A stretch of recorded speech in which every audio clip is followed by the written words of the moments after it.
Revanth Reddy TPCC అధ్యక్షుడిగా ఉన్న సమయంలో ఆయన పైన రోజా తీవ్ర వ్యాఖ్యలు కూడా చేశారు. కేసీఆర్, జగన్ కలిసి రోజా ఇంట్లో మంతనాలు జరిపారని కూడా రేవంత్ రెడ్డి ఆరోపణలు అయితే చేయగా, వాటిపైన తీవ్రంగా స్పందించిన రోజా వారిద్దరూ తమ ఇంటికి ఎప్పుడొచ్చారో చెప్పాలని కూడా ప్రశ్నించారు. మరి ఆయన రేవంత్ రెడ్డి లేక కోవర్డ్ రెడ్డి అని చెప్పాలని కూడా మండిపడ్డారు. అయితే టీడీపీకి కోవర్డ్ లాగా కాంగ్రెస్ పార్టీలోకి వెళ్లారని కూడా ఆరోపించారు. తెలంగాణ, ఏపీ మధ్య తలెత్తిన జల వివాదాలకు సంబంధించిన ఆరోపణల నేపథ్యంలో కూడా రోజా ఈ వ్యాఖ్యలు అయితే చేశారు.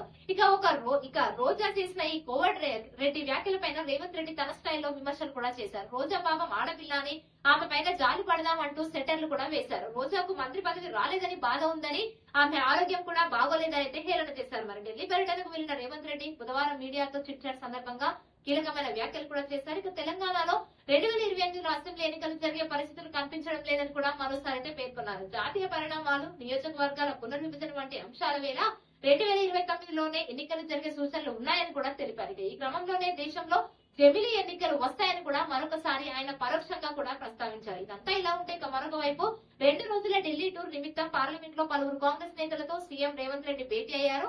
కాంగ్రెస్ ఎంపీలతో పాటు అగ్రనేతలు రాహుల్ గాంధీ, ప్రియాంక గాంధీ వార్తలను కూడా కలిసి ముచ్చటించారు. మరి ఇక ఇటీవల తెలంగాణ నుంచి కొత్తగా ఎన్నికైన రాజ్యసభ సభ్యుడు వేం నరేందర్ రెడ్డి కూడా రాహుల్ గాంధీ, ప్రియాంక గాంధీలను కలిసి ధన్యవాదాలు అయితే చెప్పారు. ఇలాంటి మరిన్ని